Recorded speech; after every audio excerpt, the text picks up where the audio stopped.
The co-founder of OpenAI wants to create doomsday bunkers to protect scientists from the rapture. An inside look of India's largest fair. In today's video, we're going to be reacting to some of the strangest and more questionable videos that I could find on TikTok. Let's get into it. So I'm filming one night looking for objects. I pan my camera down and the wave starts, this hologram wave. I don't notice it. And then it catches up to the camera and I do notice it. I glance at the moon, but when you're staring at things, you don't know whether it's your eyes or what. And then I notice a second wave coming. And at this point, I'm thinking it's my camera. I look up at the moon again and, I just don't know what to think.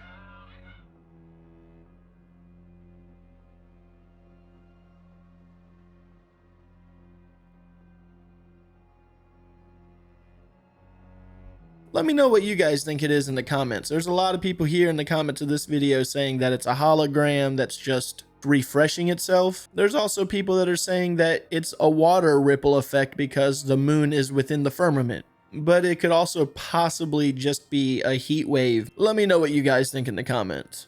There's this really crazy theory going on right now because Indeed and all these job search websites have thousands of jobs that say they're hiring, but everyone that's applying is not getting hired. And some guy actually did a test where they had hundreds of people fill out applications and no one hired them or even got a call back. And so the running theory is that they're using all people's data and selling it to bigger companies. So when you send all your information in, like your first name, your last name, where you're located, your resume, where you've been, they're taking that information and selling it to bigger companies and holding on to it because right now data is the new gold. And that's kind of scary. What do you think? I'm not sure if they're just collecting your information to sell. According to new scientific research, yes, psychopaths actually are more attractive. And in this headline it says, a study warns, and I feel like that warning is very important. The visual example they use is Penn Badgley, who plays a character on Netflix's You that just got revived for the 5th season. He plays a full-blown psychopath that is often overly romanticized. And if you don't know who this character is, don't worry, your girlfriend probably does. But new research published in the journal Personality and Individual Differences examines how people perceive individual strangers' trustworthiness based on facial appearances alone. And what researchers found is that surprisingly, individuals with high levels of the dark triad traits, which is narcissism, psychopathy, and Machiavellianism, were consistently rated as more trustworthy and as more physically attractive. So I guess the Netflix true crime ladies weren't just off on their own little adventure. Apparently, they were tapped into something that the rest of us had to quantify. So in this experiment, they got nearly 600 individuals and were asked to judge strangers' faces and rating those tasks in simulated trust games. Time and time again, those with high dark triad scores were seen as more trustworthy from their image alone. And keep in mind, psychopathy is characterized by a lack of empathy, impulsivity, and a number of other nasty features that you would think would repel trust. But in practice, people with this trait can be highly charming. The examples they give: narcissists exhibit confidence, charm, and self-polished presentation, while Machiavellians excel at reading social cues and manipulating perceptions. Basically, the study found that these traits influence their facial expressions and features in subtle ways that appeal to people during brief or at least superficial encounters. In short-term cooperative settings, individuals with high dark triad traits tend to inspire more trust, partly due to being seen as more attractive based on their facial features.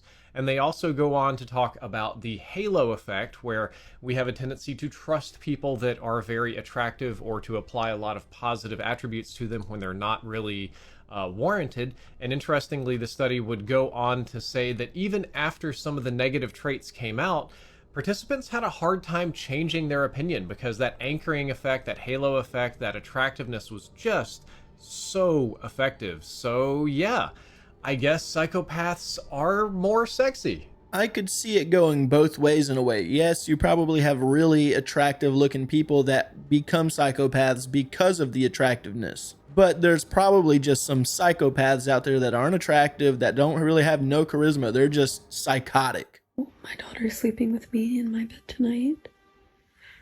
She kept saying that she was really scared of something in her room. I'm a little bit shaky. I don't know if you guys can tell, but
so this is the same toy that used to go off in the past, and it's always terrified me since. So I would ask it questions and it would answer with noises.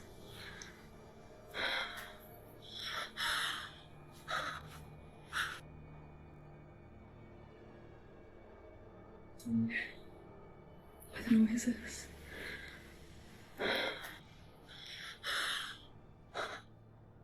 It's late at night when a mother quickly grabs her phone to record this video. She lays in bed across from her daughter, who just told her a few hours ago that she was scared of sleeping in her room. According to the mother who sent me this, she was terribly shaken up by the events of that night. Something in her home had felt completely off, and she needed to record this. While taking this video, she captures this. I mean, if there's a toy that's been causing you stress because you think it's haunted, I'd have thrown that thing out a long time ago. And that arm, that's just disturbing looking. I don't know if that's a doll arm or what it is. I do not want one of those around me, just laying there wiggling its fingers. Being that this person has had this toy spook them before and they've not really done anything about it, makes me think that this is a hoax. And they're just using these broken toys for content, basically. But I could be wrong. Let me know what you guys think in the comments. Hey, if you haven't done so already and you're enjoying the show, give it a like. And if you're new to the channel, subscribe. For everyone that's currently watching and or subscribed, thank you guys so much for supporting the channel. Think about every end of the world movie you've seen, apocalypse movie, etc. And think about how it ended and who the key players were in it, right? Now tell me how this is legal. The OpenAI co-founder I'm sure he did, build a Doomsday Bunker to protect the company's scientists from rapture. But let me show you exactly what his rapture is. So he wants to build this bunker to put all the scientists in. Think about Resident Evil and all the other crazy movies. Who's always the people trying to work out how to fix it? The scientist. In the case of a rapture, triggered by the release of a new form of artificial intelligence, which they're talking about is general artificial intelligence. Sorry, AGI, artificial general intelligence. That's a mighty large coincidence. Now think about all the people who are on the world stage. What kind of things that they're doing on the world stage? We're not getting to this, but we do have these satelloons all over the place, everywhere. What are they for? Then hundreds of billionaires buying bunkers. Here's the craziest part. Do you remember when the ex-CEO of Google came out warning about artificial general intelligence and that it's going to change the world in the worst way forever and we could not ever go back? Maybe these two guys are on the same thought pattern. And don't forget how intelligent these people are. By the way, he's teaching in Tel Aviv right here. Of course, speaking on their rapture. People need to wake up. AI was not discovered to be your little buddy and give you answers for quizzes or personal life problems or assistance. Think about the billions and trillions of dollars that went into AI. Matter of fact, so much money that Google and other companies are buying up whole fields by the hundreds of solar panels because how much electricity these things take. Or maybe it's for something else.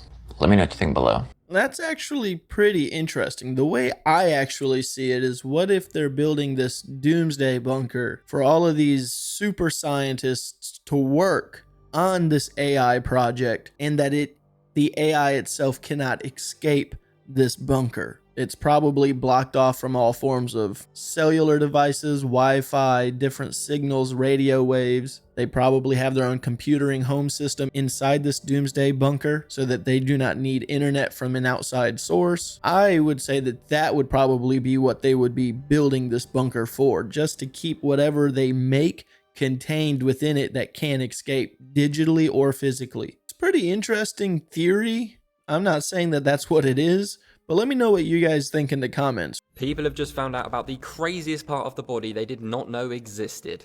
It's true, humans evolved to have ears we didn't used to, so imagine how the world used to be. If we never evolved them, we'd have been living in complete silence. Over thousands and millions of years, they developed to what they are today. This is also true because there is in fact another body part that people have just found out about. This part of the brain is the pineal gland, which has been spoken about throughout history. Descartes famously said that the pineal gland is the seat for the soul, and it's also throughout history been compared to the Egyptian eye. Many people have spoken about this, and it is a pretty crazy part of the body that a lot of people didn't realise they had. Now, what the gland actually does is works with our circadian rhythm to basically help our sleep cycle, and the main thing is it produces melatonin and sends those signals to the brain. Many people have come out and said that there is a way to activate the pineal gland and get to a higher level. Essentially, there is other things out there on a different wavelength in the world, like when you tune a radio, that we in our normal minds can't reach, but this pineal gland could be the key to get to higher levels. A lot of people have spoken about this recently, and according to the experts, the way to activate it is to meditate between 6 AM and 8 AM when your melatonin is still naturally being produced. I mean, I don't really think it's new news about the pineal gland. I'm pretty certain people have known about that for a while now. With that being said, I do believe that the pineal gland is one of the main ways for successful true meditation. It's not quite in that realm of sleep, but you're in that sleep state, basically like a sleep paralysis maybe, and it allows you to either dive deeper into yourself or in your mind, possibly astral project and all that. But I definitely do believe that you can tap into the pineal gland through meditation.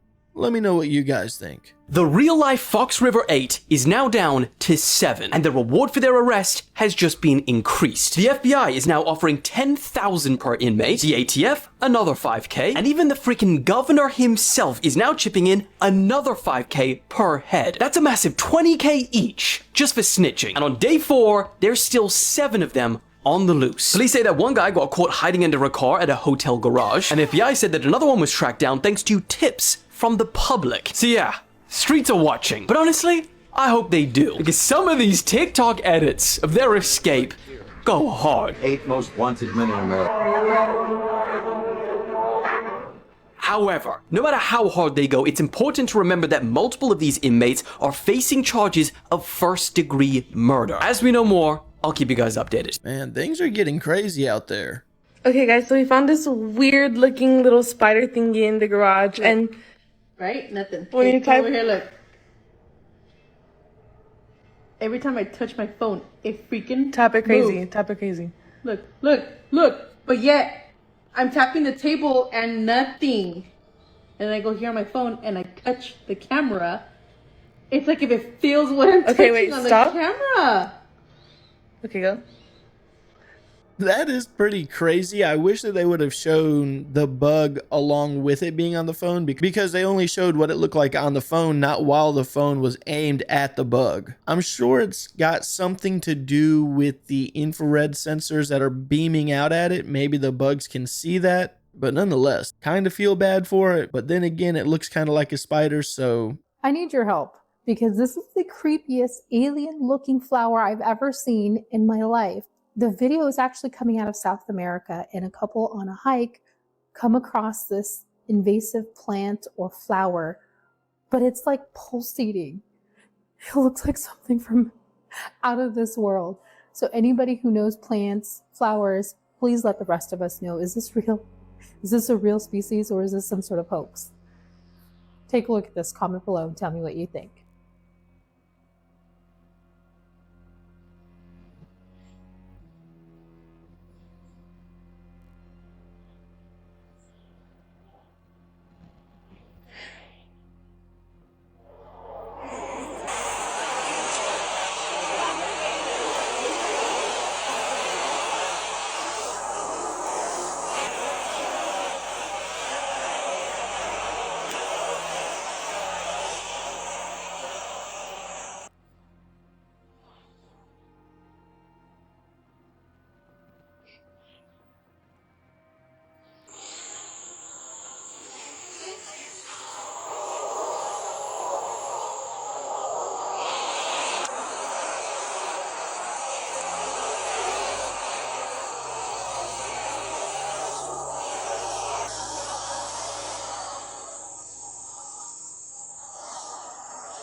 I am not sure if that's real or not. It kind of looks like a stinky corpse lily. I think that's what they're called. But those get fairly large. That looked pretty tiny.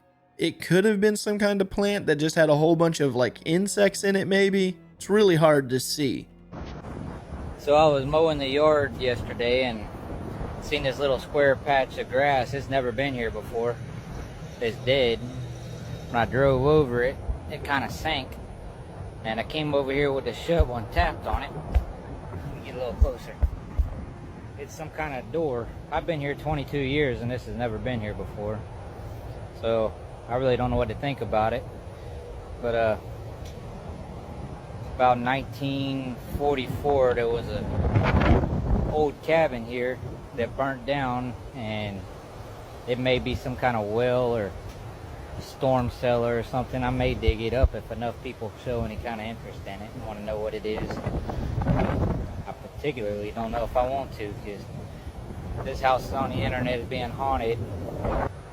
We've heard an old couple talking and seen a little girl, and the people have stopped passing by and said a little girl's walking around the pond and there ain't nobody there. I do not believe in all that crap, but years after all this stuff was going on, my sister looked it up online, and the cabin that burnt down, a old couple and their granddaughter died in a fire, and that kind of freaked me out, because like, what are the odds? And this was years after all this stuff was going on.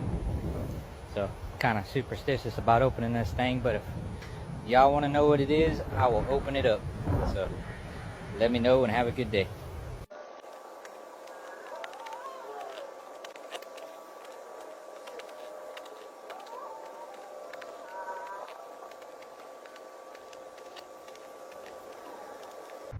Well, it wasn't easy, but it's open. I don't know if it's an old septic or an old well. It's way out here in the field away from everything, but I had about a 15-foot stick of conduit. I stuck it down in there and couldn't touch the bottom. And I do have an old pump I'm gonna stick in there and pump all the water out and see what in the world is down there. There's no telling, as long as it ain't an old septic. I see what y'all think. If anybody knows, let me know. But that's what it was. Had no idea it was here, so now y'all know. You guys just had to have me open the damn well. That's my room. I keep hearing something under the house. I thought I did last night. I was very tired. I forgot I got an old crawl space. Come on, man, damn, don't be a sissy. Nothing here. Oh my god. Oh my god.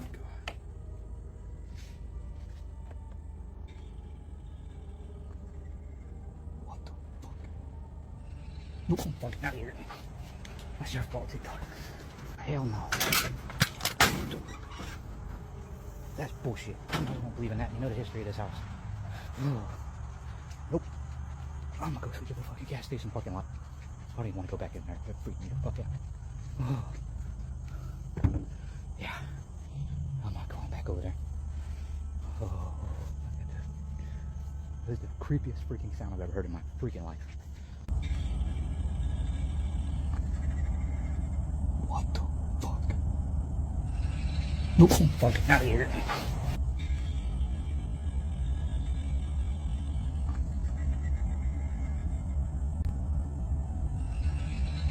Nope, I'm fucking out of here. I really like these types of videos where they find something in their yard, they dig it up, and they do a little bit of exploration. Now, I'm not gonna lie, when he dug it up and I seen that it was possibly a septic tank, maybe a well, I was like, oh, okay. Then he said he was gonna pump it out, and I'm like, all right, that's gonna be pretty interesting, because maybe we'll see what's at the bottom of this thing. And then the next clip comes and he's in this room and there's chairs and everything. I thought at first he was going to say that that was what was down there after he pumped it out. I still would have liked to known what was in that well, but if anything, it's hard to tell if this is a fake video. I think it's genuine. I do think that this guy's actually creeped out, but let me know what you guys think. It wasn't really too spooky, but I was pretty invested when he dug up the well. If you've ever wondered how mud could completely cover and erase the whole entire earth, then watch this video. Of course, you should know by now that all over the world we see the same thing. Stories of building under the dirt. And I hear the same question all the time. How is that possible? How could all that mud come randomly and erase everything? I'll show you in 1 second. But just so we're aware, it wasn't just mud. It was crazy earthquakes happening all over the earth, like San Francisco when it was wiped off the map. A very fervent heat. Wonder where it came from. And again, earthquakes just destroying everything. Even melting Egyptian statues. That fire had to have been awfully hot to straight up melt granite and other types of rock. But we're not talking about this part of the Earth's destruction. How could mud bury everything? Do you know how fast, how crazy, how violent mudslides can be? This was in California in 2022. Like, if that went on for like another hour or two, everything would be covered. It would only take 1 split second for everything to change, and just a few generations for everybody to forget what had just happened. And it's about that time again. Bro, why has no one told me about how insane Indian fairs are? For example, this is the Chicha Vitricha fair, where it's completely normal to have dozens of rides of questionable stability spinning right over the heads of the packed crowds below. And no one even cares about how close they get. This is normal. And in India, they're not just fairs. They're huge cultural and religious events that attract millions of people across the country. In fact, in some regions, villages will just be left deserted because everyone is attending their local fair. And in many communities, this is actually where men are encouraged to go and look for a potential wife. Although, looking at the packed crowds and the steam or dust floating in the air, not sure if it's the most romantic place for bro to make a move. So the question is, would you go to an Indian fair or not? Definitely not. I don't even go to normal fairs. They terrify me. I'm not a fan of the rides. They look rickety. No. And one that looks like that, heck no. Hey, if you have fun out there doing that kind of stuff, great. I'm actually kind of curious on how many people get injured at those kinds of fairs. Hello friends, so if the Anunnaki are so advanced, why would they create humans to do something that seemingly they can do themselves? I get this question a bunch, and I had a video the other day that went kind of viral about the Anunnaki and CERN and creating gold and that kind of stuff, about how possibly that was the plan for humans this whole time, is that we were created by the Anunnaki, which the ancient texts support, for us to mine or even make gold. And people are like, well, why wouldn't they just do it themselves? It's a very rational question, and here's how I answer it.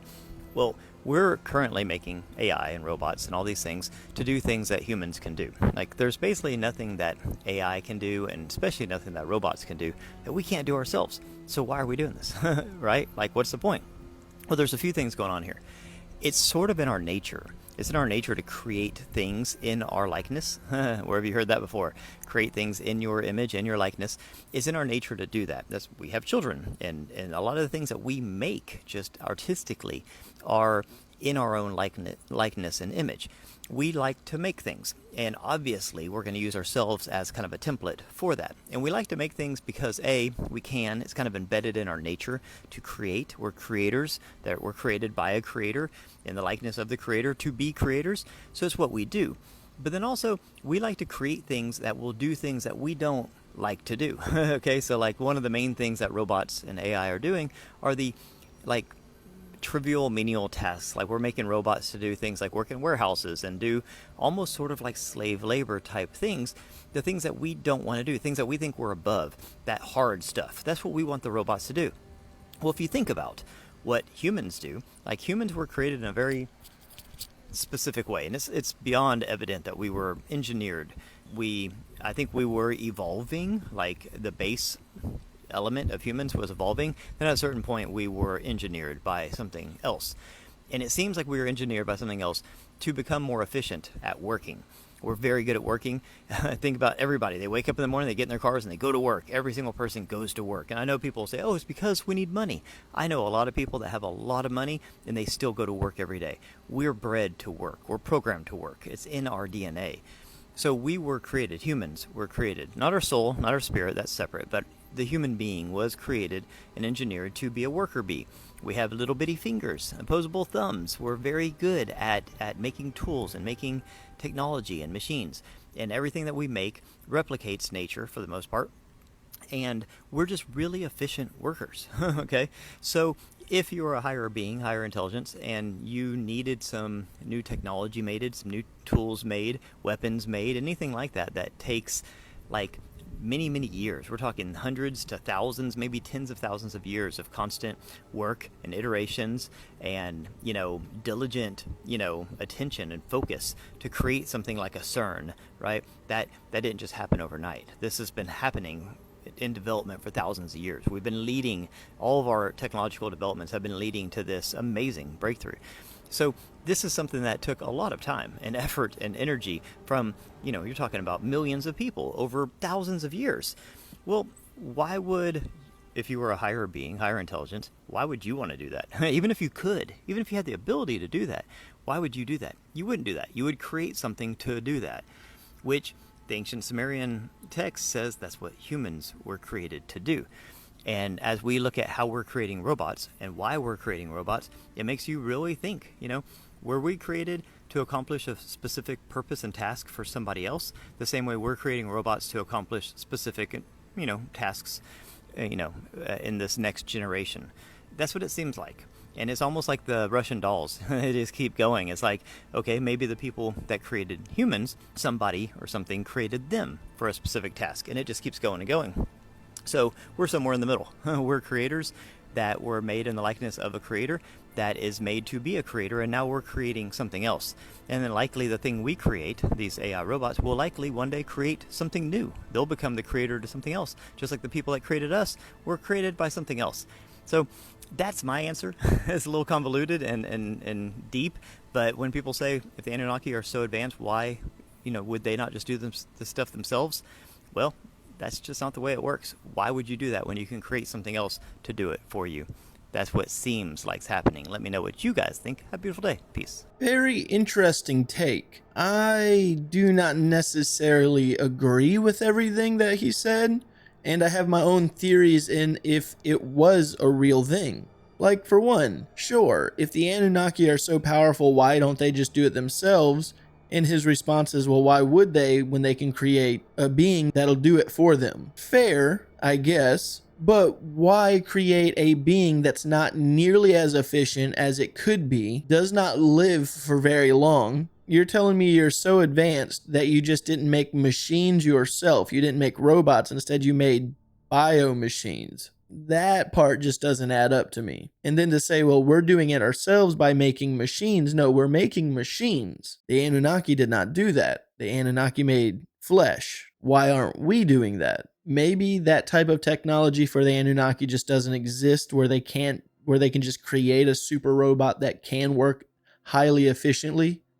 Or maybe robots just would overrun the Anunnaki, and they're like, well, we don't really want to have that high level of intelligence. We'll just create a creature that can slowly build its way up to the point where it can have something create gold for us. And if you take space travel into consideration, if they came to Earth, dropped down whatever DNA that they needed to drop down to create humans, and left, the time that they come back with warp travel and all of that, time would have moved so fast for them, but for us it would have been as if they left thousands of years ago. But once they come back, it's like they just went away for 10 minutes, came back real quick, and now millions of years have passed. That's an interesting concept too. And I keep seeing somewhere in news articles that we're able to turn lead into gold now, so we'll probably see that in the next video that I do tomorrow, because it's been a rising topic that I gotta dive into a little bit. But yeah, let me know what you guys think about all of this. This is a lot of information, a lot of stuff to take in, but I really enjoyed this topic. It's fun to theorize about all of the possibilities.